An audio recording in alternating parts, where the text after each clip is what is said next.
Our message for today, and it's going to be maybe a 2 or 3 part message, is going to be called Together for Life. Together for Life, Bible Keys for a Happy Marriage. And marriage is the foundational institution for the nation and for society. It's typically how people come into the world. It's how nations are born. It's where the first teaching transpires. It forms you as a person.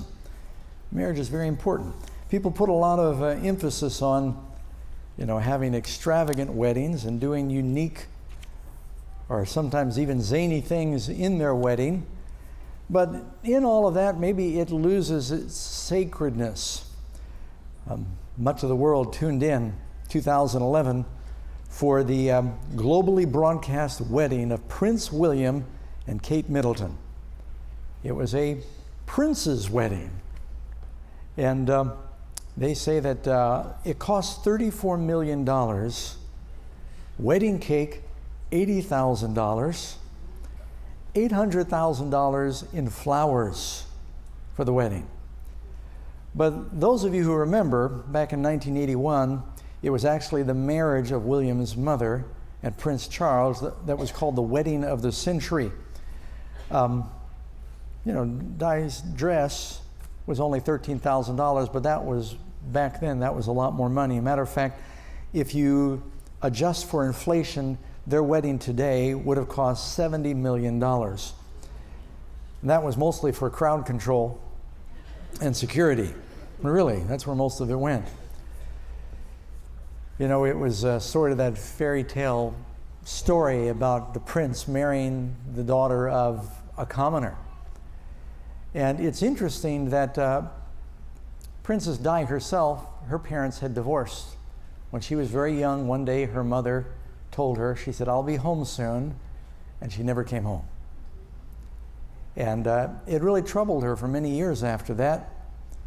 When Prince Charles began to date Di's sister, she told her friend, she said, "I'm going to marry that man." And they said, "What makes you so sure?" She says, "I've got to marry him because he's the only man in the world that is not allowed to divorce me." And then those of you who remember the story, it unraveled for all the world to watch, with evidently unfaithfulness on both sides, ended in divorce, and ultimately a tragic death. In our world today, divorce is epidemic. You've probably heard the statistics that somewhere between 40 and 50% of marriages end in divorce. The reason those statistics are so sloppy is because so many people live today without even the benefit of marriage, it's hard to really measure it. I believe it was, someone thinks maybe the second marriage will be better. 60% of second marriages end in divorce, and it's even worse for third marriages. Paige Patterson, who was the president of the Baptist Theological Seminary in Fort Worth, citing the demise of 21 of the world's great civilizations. Actually, the historian who wrote about this was an atheist, but he said that he discovered that among the 21 of the world's greatest civilizations, part of their breakdown was the breakdown of the home. Adding to that, he said, America could be living out its final chapters in the annals of history unless the biblical model for the family is restored. James Dobson said in May of this year, "I do not recall a time when the institutions of marriage and the family have faced such peril, or when the forces arrayed against them were more formidable or determined. Barring a miracle, the family that has existed since antiquity will likely crumble, foreshadowing the fall of Western civilization itself." And many are wondering if what happened with the Supreme Court at that recent ruling on marriage was driving a silver spike in the heart of American marriage altogether. Well, what do? We throw our hands in the air and say, well, I guess that's the end of marriage. There was a Pew survey that went out, I believe, last year, and an increasing number, was it 40% of Americans felt marriage may be becoming irrelevant. This institution that is the bedrock foundation of our culture. Well, the Bible says that marriage is God's plan. If you read the Bible, it begins with a wedding, and God officiates at the first wedding between Adam and Eve. The Bible ends with the wedding supper of the Lamb. The first miracle of Jesus is performed at a wedding. Marriage was very important to the Lord. Read the Song of Solomon and so many of the other stories, whether it's Hosea or a number of others, they're done, the parables of Jesus are often in the context of a wedding. Marriage is a very important truth to God, and it is, as I said, it's a foundational, it is the single most important basic unit in our lives and culture. Marriage, reproduction, is one of the greatest mysteries that evolutionists cannot explain. It's a miracle because if all life on Earth began by single-cell organisms somehow teaching themselves to divide and retain all of the DNA in their two separate parts, what would ever in the evolutionary scheme of things explain why organisms could not procreate and reproduce without the cooperation of the opposite sex? It doesn't make sense. There's nothing in evolution that would ever say, let's do it this way, because it seems inefficient. When you want to start a family, if you're a single cell, just split and there you go, right? But to have to get along with and court and make friends with another cell of an opposite gender so that you could cooperate and reproduce, nothing in evolution can explain that. But God has designed that He made them male and female, and through the two of them, the differences between men and women, we collectively express the image of God. There are aspects of the image of God that are seen in the woman and the mother, and there are aspects of the image of God that are seen in the man and the father, and it is not really complete until you see them both together. They become one through marriage.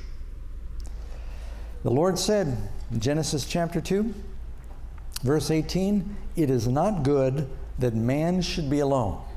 Now I know whenever I talk about a message like this, there's always a lot of singles that are here, some who have never been married, some who have been married, maybe divorced, maybe widowed. And you're thinking, how do I fit into all of this? Well, bear with me, and in following presentations, we're going to be talking about that in relation to family. But God said it's not good for man to be alone. That's not just talking about marriage, but man is designed to be a social creature. And you can take it from me, I lived as a hermit for a long time. And I always like to say that there's probably not too many people that are here today or listening that can say that you've gone days or weeks without seeing another human face, hearing another human voice, no radio, no TV, no computer, no human contact, no guards coming by to bring you a meal. You're just all by yourself. And I can tell you, it's not good for a man to be alone. I just did it because I had trouble getting along, but being alone is worse. And the Lord finally taught me you can't run away from people all the time. You've got to learn to get along. And that's part of the reason of marriage, is that the Lord puts you together with a person, and the very things that you find so attractive about them are things that you usually don't possess, and it's almost opposite sometimes. And God has a sense of humor. Opposites attract, and those very things that you like so much because they're different end up becoming annoying later. And they become the catalyst for sanctifying you. That's right. And the Lord smiles from the heavens and says, if you love me, love them. It's not good for man to be alone. Some of you remember reading, or you heard about the story of Robinson Caruso. Robinson Caruso, believe it or not, is actually based on the true story of a sailor by the name of Alexander Selkirk, who got into a very severe argument. He had trouble getting along. And he got into a severe argument with the Captain Dampier, who put him off on an island when they stopped. He said, I'd rather live by myself and the next ship will pick me up They put him off on an island off of Chile called San Fernando, hundreds of miles out in the ocean, and left him there. Well, it was years before another ship came by. And there's nothing on the island but some cats that escaped and multiplied, and some goats and rats. And he was extremely lonely. But he eventually sort of learned to get along and made friends with the goats and learned how to survive. And when they finally found him and they rescued him, another ship came by. They said they had a hard time talking to him because he had not communicated with people in so long that his sentences were sort of short, muttering, and garbled. Matter of fact, I think it was Robert Louis Stevenson in his book Treasure Island. He talks about a hermit that was found. He based some of that on the way that Alexander Selkirk communicated. Through the lack of social context, he became eccentric. And when we live unto ourselves, we become emotionally and socially unhealthy. It is not good that a man should be alone. Marriage is part of God's plan for men and women. Now, sometimes it's, I think, harder for men. And a 9-year-old girl said that's because men need someone to clean up after them. But it's part of God's plan. Now, there's a number of books that'll tell you about this, and so probably what I'm going to say is nothing new. Some people talk about men being from Mars and women being from Venus, and there's another number of other scenarios about how men and women are so uniquely different. Chuck Swindoll, in the book called The Great Awakening, he reveals a survey that was done among thousands of men and women about what they expressed as their 5 major needs. Now listen to what the 5 major needs of a woman, what she is looking for in a relationship.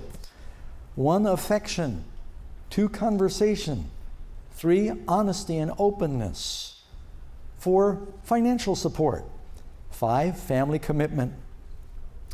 The 5 major needs expressed by men. Sexual fulfillment, number 1. Recreational companionship, an attractive spouse, domestic support, whatever that means, admiration and respect. Now, when you look at the needs and expectations coming into a marriage, can you see just from the surveys of the generalities of what men are looking for and what women are looking for, that there's potential for problems? Because there are extremely different needs and expectations coming into these relationships. Now, I don't want to dwell too much about this, but it's something that we probably are going to have to talk about. What are the main reasons that divorce happens? I'm just going to give you 24 of the top reasons that are listed when people cite the reasons for divorce. Financial problems. You know, a lot of people, they think, well, before we get married, we should live together so we get to know each other to find out if we're compatible. Have you heard that one before? Wow, you guys aren't married, why are you living together? Well, we want to make sure we're compatible before we, make it official. And I heard a pastor say, if you want to find out if you're compatible, you don't need to share a bed, share a checkbook. Because the number one reason that people get divorced is not because they are sexually incompatible, it's they're financially incompatible. Financial problems, number 1. Inability to manage or resolve conflict. Infidelity. Cultural and lifestyle differences. And that sometimes is bigger than you think. People, they grow up in a whole different culture with different expectations and different patterns and traditions that can seem so bizarre to people from a different culture. A lack of commitment is put down. Lack of communication between spouses. Abandonment. Alcohol or drug addiction. Physical abuse. Emotional abuse. Personality differences or irreconcilable differences. Have you heard that before? Differences in personal or career goals. Different expectations about household tasks. You get divorced because she thought he was going to do it and he thought she was going to do it. Different expectations about having or rearing children. That's a big one. Interference from parents or in-laws. Lack of maturity is listed as a difference. Intellectual incompatibility. Sometimes just the educational level can become a problem.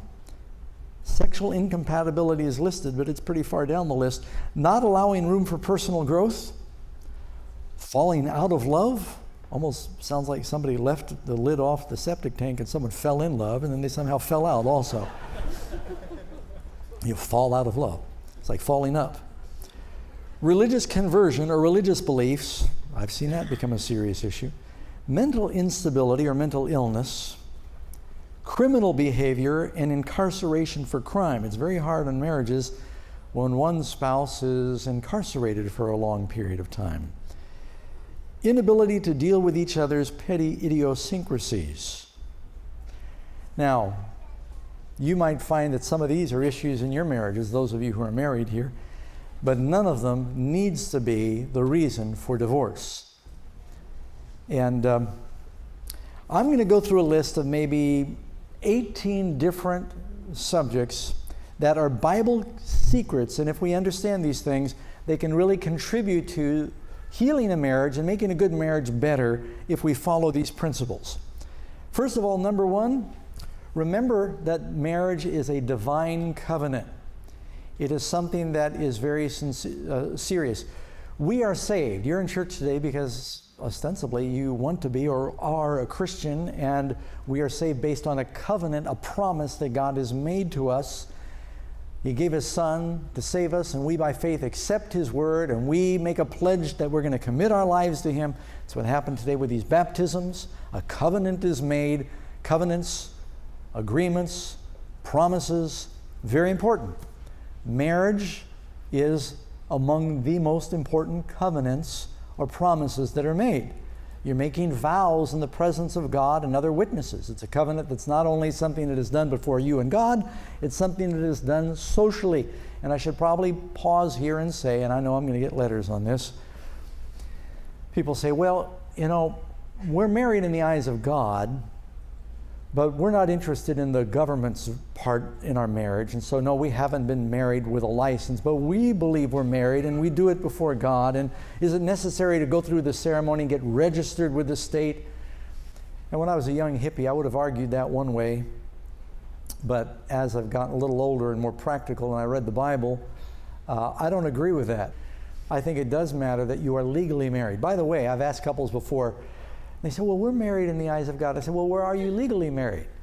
And they say, well, no, but we're married. I said, well, then if you're not legally married, all that's left is you're illegally married. And I said, marriage is not just between the two of you and God. Marriage is also something that is a statement you make publicly, socially. It's a commitment, a covenant that makes, for one thing, it is saying publicly, we are officially committing ourselves to each other. She is off the market. For anyone else that might be interested, she's saying he is off the market. We are a new family unit that is to be guarded and respected by the culture and society. It is a public commitment. And it used to be that the reason the government was involved is because there was offspring that was the product of those unions. And if one of the spouses died or both spouses died, they needed to determine how to deal with the children. And then sometimes the government would have to step in to care for those things, and there were laws involved. But it does matter that you are legally married. Is it required that you are married in a church? No, it doesn't say so in the Bible. But I think if you're a Christian, you would want it to be a religious service because it's a covenant in the presence of God, and you want to commit your lives to God. Jesus said, Matthew 19, verse 5, for this cause a man will leave his father and his mother, and cleave unto his wife. Wherefore they are no more two, but one flesh. Wherefore what God has joined together, let not man put asunder. And the disciples came to Jesus, and they said, well, Moses, he gave us a law about divorce and how we accomplish a divorce. And you're teaching something different. Jesus said, yes, because of the hardness of your hearts. Moses made those laws. They actually had a law that by the time of Christ, a man could divorce his wife if she burned his food.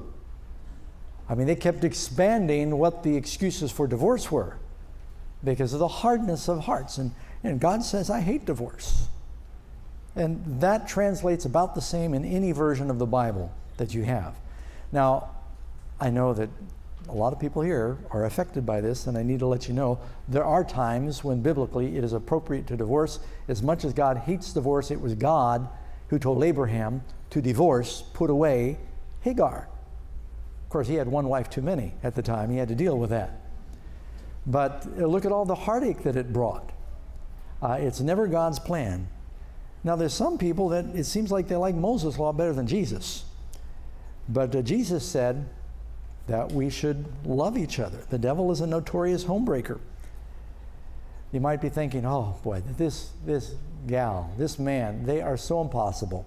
The things that I have to live with, their habits, their idiosyncrasies, driving me crazy. Think of yourself as a missionary if you're a Christian. I've heard stories of missionaries that go into some foreign land and they learn to care for, love, clean pagans. And you think, if they can do that, then can you love your spouse? We often are being influenced by the media and the ideas of what love and marriage is supposed to be. A lot of it is sort of fantastic. And it makes everyone think, well, I don't have it perfect, and so we're unhappy. Well, don't fall for that line of what marriage is. It's supposed to be a covenant. Some of you remember the expression, cutting the Gordian knot. You ever heard that expression before? Cutting the Gordian knot. Maybe you haven't. Well, it goes back to history that it's supposed to be based in some truth, that there was this king of Gordian, and he was miraculously, a prophet said, whoever comes into town, he's going to be the king. And his first guy came into town with his wagon, and all the people hailed him as king and carried him on their shoulders. And he thought that it was somehow the wagon was good luck that day. And so he brought the wagon into the temple, and he had them secure the hitch of the wagon through the eye hole to this altar with this great big intricate knot of a big thick rope. And he said, when I die, whoever can untie this knot, he is the next king. Well, he died, and 100 years went by, and nobody could untie the knot until a young Macedonian king came into town. His name was Alexander the Great. He had heard the legend. He saw the wagon and the knot. He tried to untie it for a few minutes, and he realized that it was too big and too hard and too stiff, and he couldn't do it. So he took out his sharp sword, and with one whack, the thing frayed apart, and he cut it. He says, I have untied the knot. And when you quickly resolve a difficult problem, it's called cutting the Gordian knot. Now, any of you remember that story? A few of you. Did any of you take world history?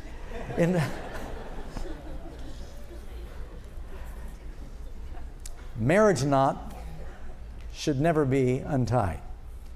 And when you make that covenant, when you make that commitment, you want it to be firm and sealed.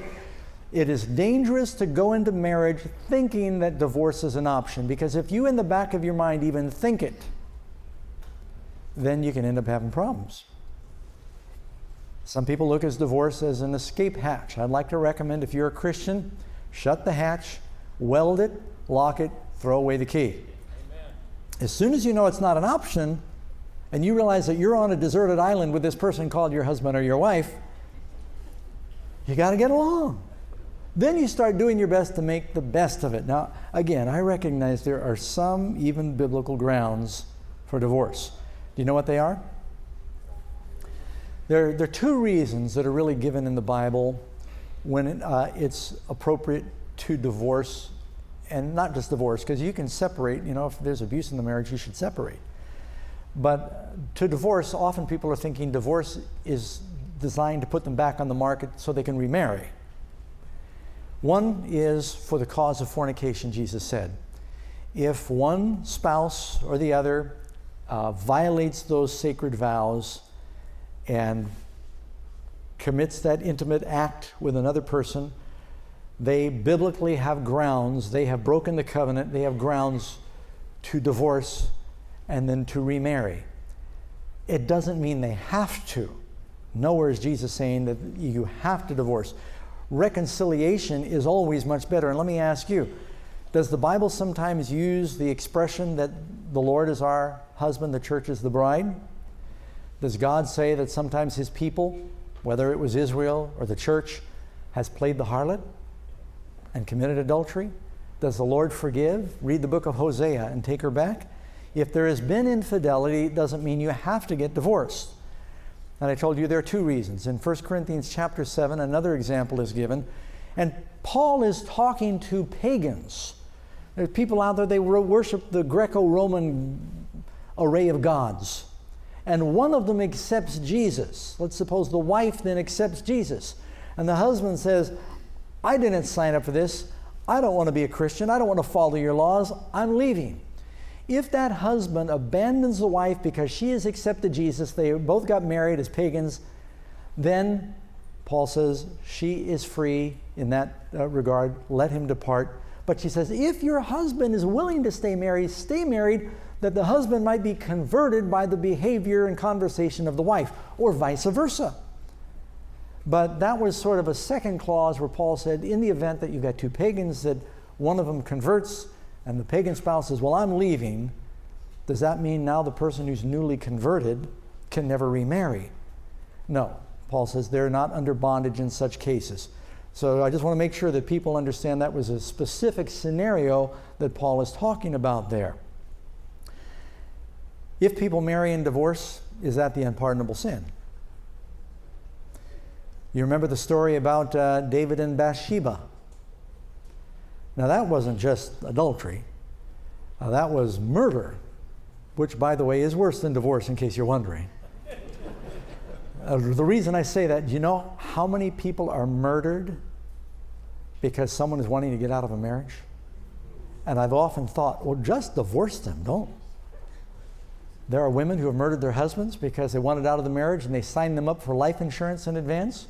And we've all heard stories about husbands that murder their wives and then try to cover it up because they wanted out of the marriage or they had someone else they were interested in. That's crazy. Murder is much worse. So, what was I saying? Oh yeah, David. I was talking about David before I... And if your spouse gets senile, stay with them. They need you. David, he committed murder, committed adultery. And they suffered terribly for that sin. And he repented thoroughly for that sin. You read Psalm 32, read Psalm 51. Spent days on his faces, lost a child to death, part of the judgment, lost actually 4 children in total because of that sin. It was a terrible sin. Brought great shame on the cause of God. David was forgiven. What do you do now? Uriah is dead. David's with Bathsheba. First, David is judged, and God said, because you have taken Uriah's wife, Bathsheba, the wife of Uriah. After David repented, it says David comforted his wife, Bathsheba. She remained his wife. You know, sometimes you cannot unscramble scrambled eggs. People make mistakes, they divorce, they remarry, and they get out in the world, and then they go through a genuine conversion experience, and can they come back to the Lord and be forgiven? Yes. Doesn't mean things are always going to be the same. But yes, it's not the unpardonable sin. What about that Samaritan woman? You remember what Jesus said? Go call your husband. She said, I don't have a husband. He said, aha, you're right. You don't have a husband. You've had 5 husbands. And the one that you have now, you're not even married to. Did Jesus forgive her? Did he reveal to her that he was the Messiah? Did he use her to bring the message to others? And so God is merciful. So I always, as a pastor, we try to strike a balance between explaining that marriage is sacred, it's a covenant, you need to stick with it, and at the same time let people know, because it is epidemic, it's not the unpardonable sin and there is redemption. And so I hope I'm able to convey those two themes. Shakespeare said, knit your hearts with an unslipping knot, speaking about marriage. I'd like to encourage you.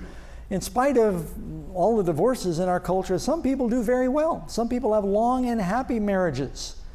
My grandparents got married when my grandma was 16 years old. And she used to, you ask her, she'd say, we didn't love each other. She said, I just married him because I wanted to get out of the house and he could sing. My grandfather, he was a Jewish cantor, he had a great singing voice. And you ever heard of The Gong Show? Any of you remember this TV program called The Gong Show? My grandfather sang on The Gong Show and he won. And if you ever came to visit him for the rest of his life, he would show you the videotape of him winning. I hope I get a copy of that. But she said, oh, we didn't love each other. And I saw my grandparents fight. I saw my grandma chasing my grandfather. I used to always hear them yell. She'd say, "You put ketchup on everything I cook. Why do I bother?" And just say, you heard all these arguments, and they really did argue quite a bit. She'd yell at him, "Button your pants, put your teeth in." She said, they were married 72 years. I needed that because my mother was married 5 times and my father was married 5 times. And my mother lived with a married man for 20 years while I was growing up. And I used to have to pretend I didn't know his wife. And so with that kind of background, Mom and Dad, I needed Grandma and Grandpa. And in spite of all their problems, they stuck it out. Oh, Karen's grandparents, Ed's folks, it was very touching. Married, how long were they married?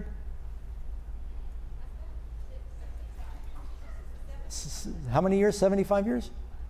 No, it was more than 65 years. He was 100 years old. Yeah, like 75 years. But they were always afraid that one would go before the other. They both died within 2 hours of each other in the same room. And I was reading, wanting to know who's been married the longest. There's this couple, I think they're still alive in England. Once you get over 100, you got to keep checking your facts. They married in Bradford, England, tied the knot in 1925. They're definitely the longest married couple in England, probably the world. His name is Karam Chand, born in a rural village in Punjab in northern India in 1905. And they had a very simple Sikh wedding, and they married young. She, I think, was 12 when they married. Now he's 108, she's 101. They've been married 89 years. And evidently they're happy.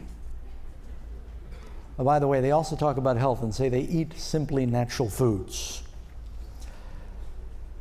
So, marriage has to be a covenant where you stick with a person in sickness and in health.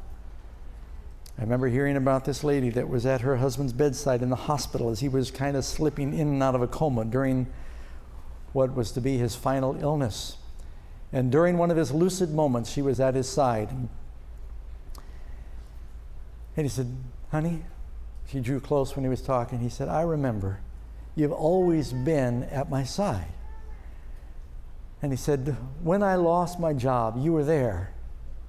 When the business failed, there you were." He said, "When I broke my leg, you were there." He said, "When I got sick, you were there." He said, "Dear, I just wanted to tell you, I realized something." She drew close and her eyes were all misty. He said, "I think you're bad luck."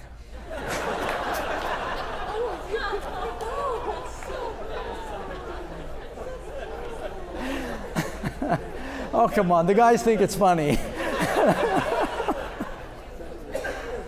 This is an equal opportunity sermon. Now, that was just the first point. It's a covenant. Point number 2, establish your own private home. I'll read it to you again. Genesis 2:24, "Therefore a man will leave his father and mother and cleave." It's called leave and cleave. And that word cleave, it actually does come from an ancient Jewish word where they made glue out of horse hooves or sheep hooves, and it was glue. It means be attached. It says you're to leave. It's important to establish your own home. If you have too much of the in-laws and the outlaws all there when you're trying to establish your family, first couple of years are tough. And you need to have some privacy because you're taking your whole scenario of what life's about and all your experiences and your expectations, and you're bringing them to the marriage. And then your wife is taking her experience and bringing it to the marriage. And Karen and I knew we were going to have some challenges because Karen went to the same school 12 years and then went to Christian college. I went to 14 different schools. She grew up in a Christian family. I grew up in a pagan family. And just the way you think and you communicate and your expectations, we knew there was going to be differences. And it's important that you're able to bring those things together so that you can coalesce your lives without outside interference. And if there are third and fourth parties in the home, and I realize sometimes in some cultures and it can become difficult, but God said, "A man shall leave his father and mother and cleave unto his wife." The other thing is, if the man has his father and mother living in the house, he's always comparing his mother's cooking to his wife's cooking. And that may not be good for his relationship with one or the other.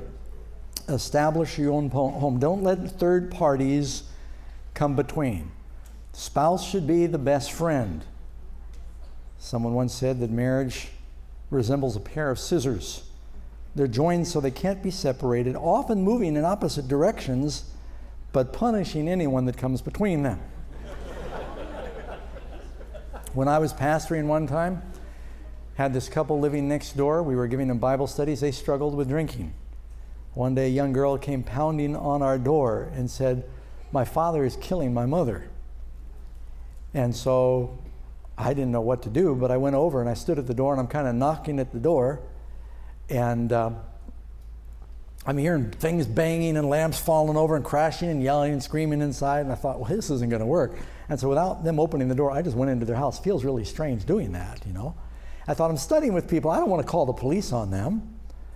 So I just went in. And so life wasn't long before I could track where all the commotion was coming from. Went off and they're back in the bedroom and she's cowering in the corner and he's ranting. He's been drinking and he's ranting at her and she's screaming at him and oh, you brought the preacher in here to help you, stuff, something like that. And then he started trying to throw something, and I got between them. And next thing I knew, she saw that she had some protection through me. She got up and she started going after him. And pretty soon I was between the two of them. And I started wrestling with him. And I know I'm small, but you know, I had a gold medal in wrestling in military school. I was pretty good. And so I got the guy in a lock, and he couldn't do anything. She started feeling sorry for her husband and started wailing on me.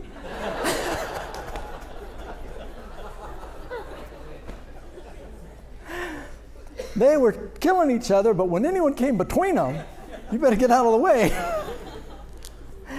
And so I've seen that. No, I'm not recommending what I just said there. I'm just telling you that I've seen it before, that there's a bond in marriage that even when someone comes between them and they're hurting each other, that suddenly she became very defensive about her husband. So you need to establish your own family. Point number 3 in a marriage, it says, above all things, continue your courtship. What brought you together in the first place needs to go on. 1 Peter 4:8, above all things, be unfailing in your love for one another, since love covers a multitude of sin. You know where Jesus says in Revelation, nevertheless, I have this against you because what? You've lost your first love. And how many times have people thought, what in the world was I thinking? I love this person. Where'd that love go? We fell out of love. We drifted apart. Well, the things that brought you together in the first place must be continually nurtured and fed and encouraged and revived. Someone said, marriage is like running a farm. You got to start over every day. And you don't really get a day off. Every day you need to nurture it. Every day the cows need milking. Every day, I mean, if you have a farm, you don't even stop that on Sabbath, do you? And so every day there needs to be things that nurture that first love. Proverbs 31:28, her husband praises her. You notice that's an ongoing verb? You continue to encourage and to praise. We need those things. We appreciate it. 1 Corinthians 7:34, she that is married cares how she might please her husband. And so it's an ongoing concern, praise, caring about pleasing this person. When you start taking the person for granted, then you have a lot of problems. You need to show affection. And it needs to be conscious. You might say, well, but I don't feel love. Do it anyway, and you'd be surprised. You might start feeling the love again. Do the first works, Jesus said. Remember from where you have fallen. Repent and do the first works. Romans 12, verse 10. Be kindly affectioned to one another, in honor, preferring one another. Billy Sunday said, try praising your wife, even if it does frighten her at first.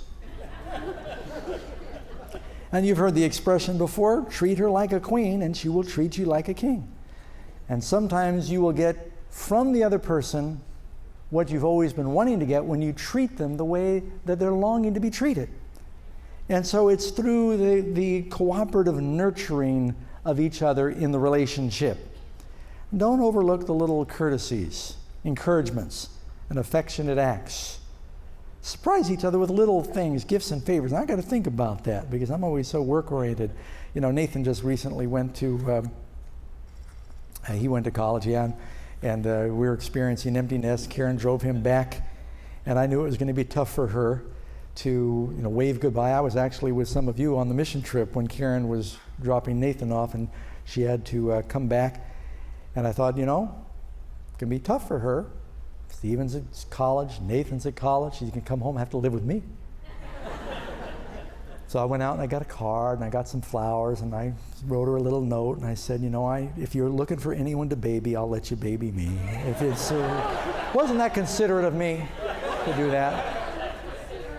She must have cared because she still got that card on the desk. She stares at it for a while, but when a guy does a little thoughtful thing like that, you need to milk it for all the credit you could get because they don't happen that often. So there needs to be the continued courtship that goes on. Don't take each other for granted. What you did when you courted each other, the excitement, the love, you need to have date nights where you go out and you do things together. And then maybe I'll pause with this thought after I'll do point number 4, and we'll take it up when we begin next time. Guard your thoughts.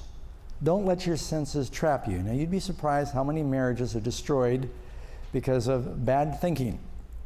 Proverbs 23, verse 7, for as he thinks in his heart, so is he. A lot of adulteries begin with thoughts.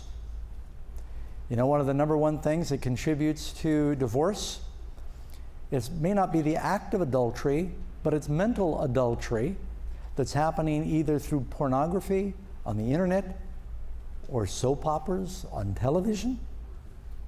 And I'm not saying they're exactly the same thing, but when every day a wife or a husband, it's not typically the husband, is watching other people vicariously having affairs, then you're rejoicing in those that do it. It's something that's happening in the thinking. And what's happening is people looking at these unreal images on the internet, on TV, on their computer, or television programs that are giving a counterfeit Hollywood version of what marriage is supposed to be, and totally unrealistic, sappy love stories that are so far-fetched from any real life that people can start to be dissatisfied and think, yeah, they got some debonair actor that's just, he's the most thoughtful guy in the world, and he's doing all these things, he's so romantic, and he's got lots of money and fancy cars, and he always looks buff and working out, and it's just every hair is in place, and how can you compete with that? And then then you come home from work, and she looks at you and goes, oh, brother, he doesn't look anything like that guy. And so in the mind, the lady or the guys are looking at these girls, they got these perfect bodies, airbrush, Photoshop, and then they see, a couple of wrinkles and a little cellulite, and they start thinking, and things start happening in the mind. Now, we're kind of laughing because we know it's true, but television has contributed a great deal to destroying marriages. Turn off the TV. In an article by Dr. Arnold Nicolai, who is a psychiatrist and a medical doctor on the facility of Harvard Medical School, he said, quote, another trend that is going to destroy the family as we know it and cause emotional cripples is the invasion of television into the home. 1/5 of the lifetime in the next generation will be spent watching television. If you live to be 80 years of age, which is your average, you'll have watched television a total of 4,000 days, creating a tremendous impact. And since we know that television is part of a system that tears down the family, you'll have a total of 4,000 days of anti-family programming on one level or another.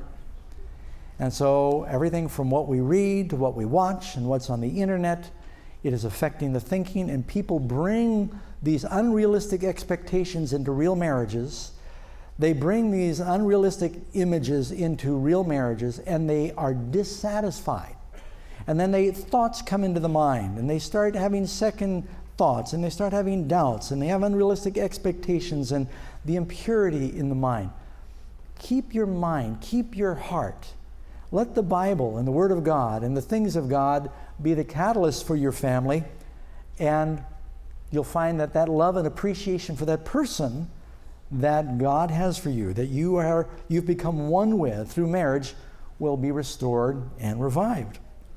A couple they were having daily bickering arguments, often over little things. They realized that every day they were at each other. And the wife came up with an idea. She said, look, this is silly, it's immature. If we have differences, if there's things we want to communicate, let's give each other a break. If there's something I'm doing that's bothering you, write it out on a slip of paper, put it in this box here on the kitchen counter. If I've got something, I'll write it down, I'll put it in the kitchen counter. At the end of a month, then we'll talk through it. We'll have one big argument and get it over with. So I said, okay, dear. So each day she'd make an observation, she'd write it down, she'd put it in the box, wouldn't say anything. You'd write something down, he'd put it in the box, wouldn't say anything. This went on for 30 days. At the end of 30 days, she said, okay, let's sit down, let's open the box. She took out the box and she pulled out her pink papers.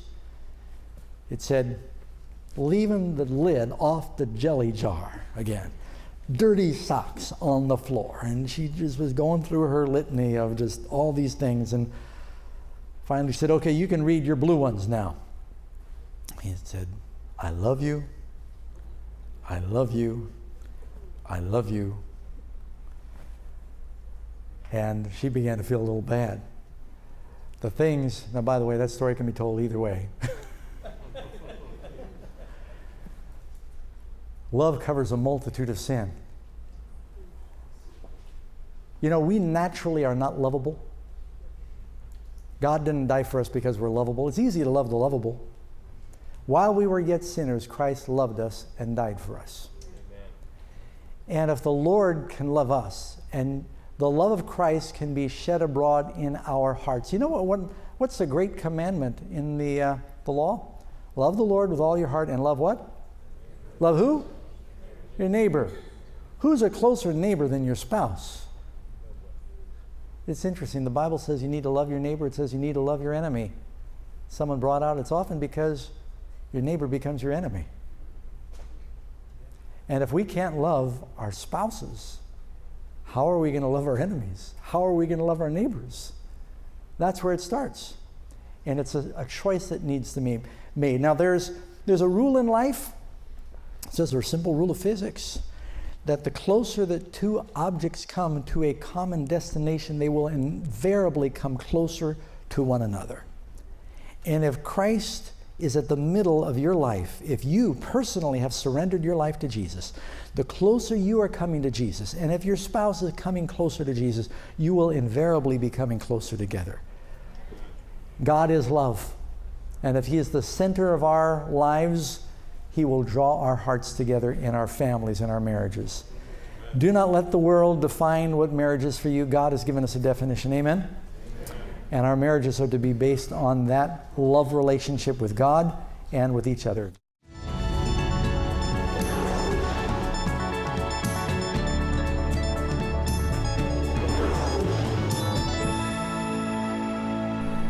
Have you ever worried that you don't have enough time in your days, or you can add another day to your life? Well, perhaps there is a way for you to add a whole nother day to your existence. Watch how easy it is. I just stepped into yesterday. No, I'm not talking about going back to the future or back in history. I happen to be standing here in Taveuni, Fiji, one of the only places in the world where the International Meridian date line runs through a piece of land. People have not always been able to play with time this way.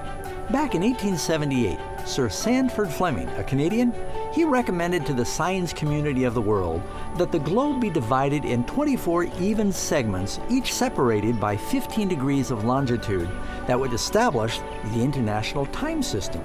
In 1884, there was a Prime Meridian Conference held in Washington, D.C. to standardize time and select the point for the Prime Meridian.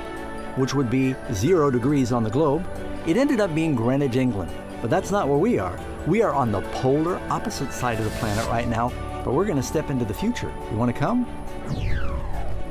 And look at that. The Lord is still with us, even here.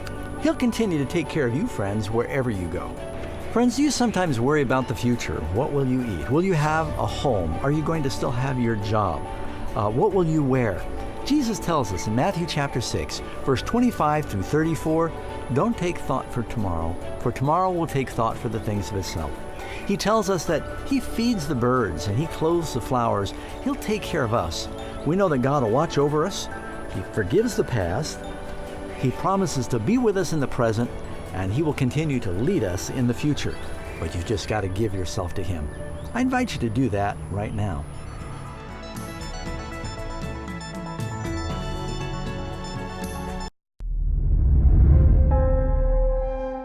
Amazing facts change lives.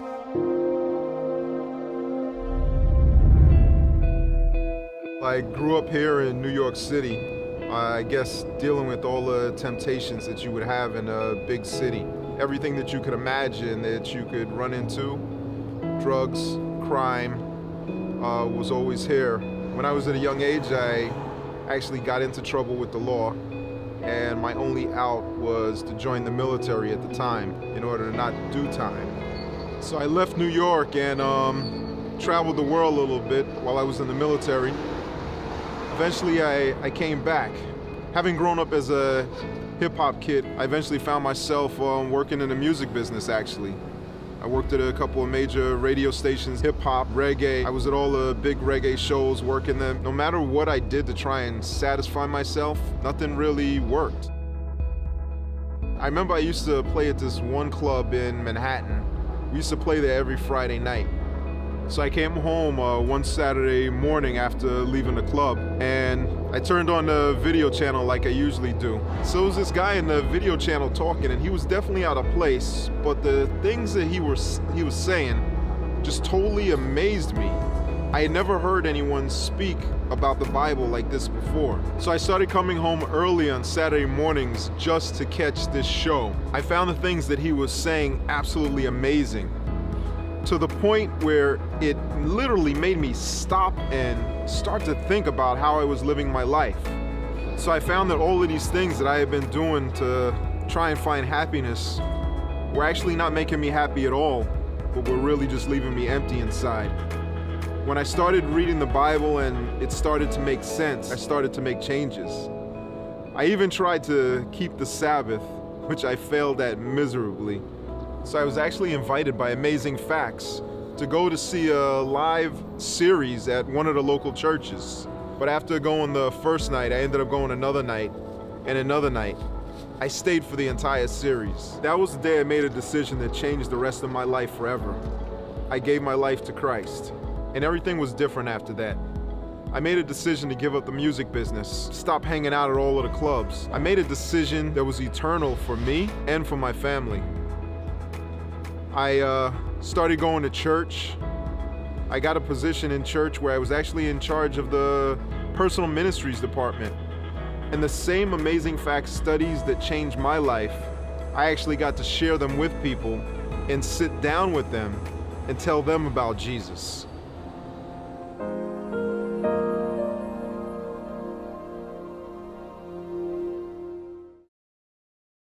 For life-changing Christian resources, visit afbookstore.com or call 1-800-538-7275.